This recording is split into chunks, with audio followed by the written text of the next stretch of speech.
Yvonne Daley, you've written a book about when the hippies came to Vermont. How did that come to be? What started that? Why did people come here? What were they looking for? Well, in general, there was a movement back to the land after the difficulties during the Vietnam War and the sense that the country was coming apart, racial strife in the cities, and the blush was on the country. We had this sense that you could go to someplace rural, live cheaply, create a new culture, one that was based on making your own life, a life made by hand. People wanted to grow their own food, make their own clothing, raise their children without imbibing them with stereotypes and gender inequality. This was the dream, and we actually at some point thought that an apocalypse was about to happen in the cities, that people would flee the cities because they had become unsafe, and that you could, in a small state, make a difference. And Vermont happened to be one of those places.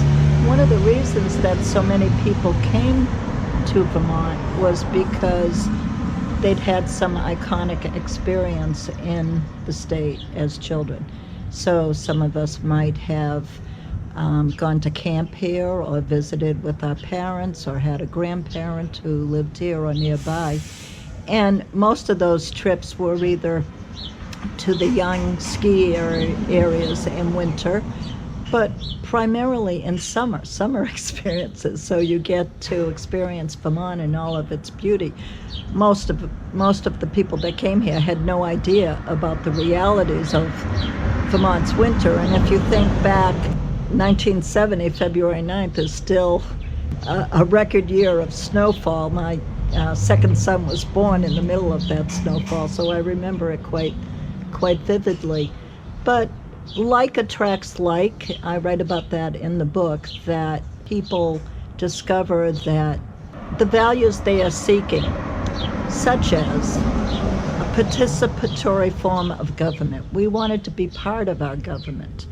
And as a generation, we had been told by our president, John F. Kennedy, that it was up to us to make a difference, and that it wasn't it wasn't appropriate to be all about you, me, and success, that you should also, as you were thinking about becoming an adult and going into the world, that you should think about what you can do for your country. And we believe that. We believe that very much. And so we brought those ideas into our college years, and all of a sudden, or our high school years even, all of a sudden a war in a country that we didn't know why we were fighting them was going on. And we were learning firsthand in some cases, and through the media in other cases. So to think back to that time, a lot of college kids went to Mississippi to register black voters, and it was very dangerous, and they witnessed young people being killed, black people being killed, young children dying in church basements. And then Martin Luther King Jr. was killed, and Robert Kennedy was killed, and then there was the Democratic Convention in '68, and in Chicago, and many people got bludgeoned. I mean, there's people from the city of Rutland who were at that. Not dangerous by any means, just taking part in the political process, and ended up in jail. And so you think about all of that.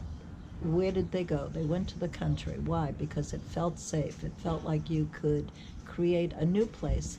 And yes, it is interesting that they came to Vermont, which did not have a lot of diversity. David Budbill speaks of that in my book, the poet David Budbill. But the idea was that perhaps you could create an environment in which people from the city, including people of color, would feel comfortable coming to Vermont. It's starting to happen now, but it's slow. It's very slow. as I said, like attracts like. So if you do not have a lot of people of color in a place, it feels less comfortable to come there. And that's something that I think we have still to overcome. In this state, perhaps more than many, what Vermont needed most in 1967, 68 was young people.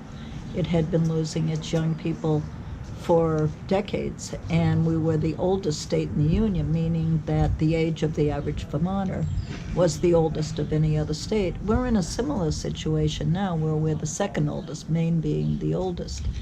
And in part, I'm hoping that because of traffic and congestion and the cost of living in the cities, that there may be another migration of young people to Vermont. We need them, and we should be finding ways to attract them here.